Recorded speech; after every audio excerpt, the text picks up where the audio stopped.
ఒక చెరువులో బోల్డన్ని కప్పలున్నాయి. ఈ కప్పలన్నీ అనుకున్నాయి, మన చెరువుకు ఒక రాజు ఉంటే చాలా బాగుండు గదా అని దేవుణ్ణి ప్రార్థించినాయి. మాకు రాజు కావాలి ఈ చెరువుకి అని.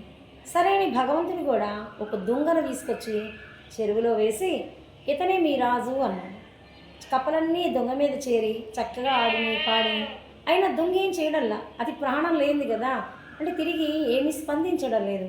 కప్పలకన్నీ విసుగు అనిపించి, భగవంతుడా మాకు ఈ రాజు వద్దు, చురుకుగా ఉన్న రాజు కావాలి, మాతో ఇలా కలవని రాజు మాకొద్దు అని చెప్పేసి అన్నాడు. అనేసరికి ఈసారి రాజుగా కొంగని పంపించాడు భగవంతుడు. కొంగ చక్కగా చెరువులోని కప్పలన్నీ ఒక్కొక్కటిగా చంపి తినడం ప్రారంభించింది. ఇక తలలు పట్టుకున్నాయి కప్పలు. భగవంతుడు మనకి ఫస్ట్ మంచి చేస్తే మనం చెడుని కోరి మన ప్రాణాల మీద కొరివిలా తెచ్చుకున్నాము అని బాధపడింది అనమాట. మనము అంతే, మనకి ఏవి కావాలి అనే విషయం మనకు నిజంగా తెలియదు. మనకు నచ్చింది దేవుడు ఇవ్వలేదని మనకి బాధపడతాం.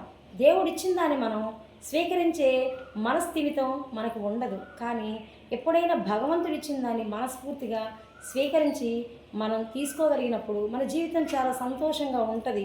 అలా కాకుండా లేని దానికోసం తాపత్రయపడినప్పుడు, ఆలోచించినప్పుడు మన జీవితం ఇలాగే ఈ కప్పల్లాగే అగమ్య గోచరంగా మారుతాయి అనడానికి ఈ చిన్న కథే ఒక ఉదాహరణ.